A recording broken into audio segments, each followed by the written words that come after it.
Hello foodies.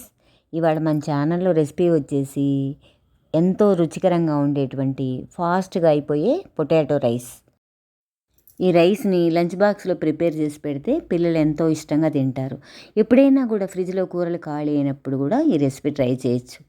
ముందుగా stove వెలిగించి కడాయి పెట్టి కాస్త ఆయిల్ వేసి, ఆయిల్ వేడెక్కగానే ఒక స్పూన్ పల్లీలు, ఒక స్పూన్ శనగపప్పు, మినప్పప్పు, కాసిన మిరియాలు, ఎండుమిర్చి, తెల్ల నువ్వు పప్పు అన్నీ కూడా మాడకుండా వేయించి పక్కన పెట్టుకోండి.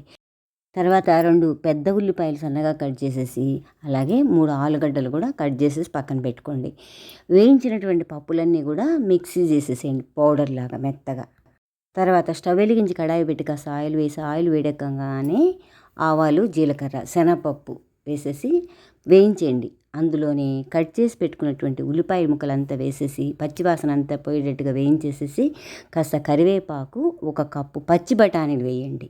చాలా బాగుంటుంది పచ్చి బఠానీలు వేస్తే.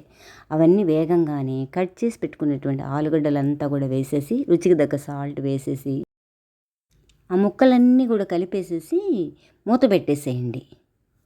మధ్య మధ్యలో కదుపుతూ ఉండండి. సన్నని మంట మీద ఈ ముక్కలన్నీ కూడా బాగా మెత్తబడినివ్వండి. ఈ విధంగా ముక్కలని మెత్తబడంగానే ఉడికించి పెట్టుకున్నటువంటి అన్నాన్ని అందులో వేసి బాగా కలిపేసి, పైన మిక్సీ పెట్టుకున్నటువంటి పప్పుల పొడి వేసి బాగా కలిపేసేసి 5 నిమిషాలు ఆ పొడంతా అంటేటట్టుగా కలిపేసేసి స్టవ్ ఆఫ్ చేసేయండి. అంతే, ఎంతో రుచికరమైన potato rice ready. Thank you friends, నా వీడియో వాచ్ చేసినందుకు.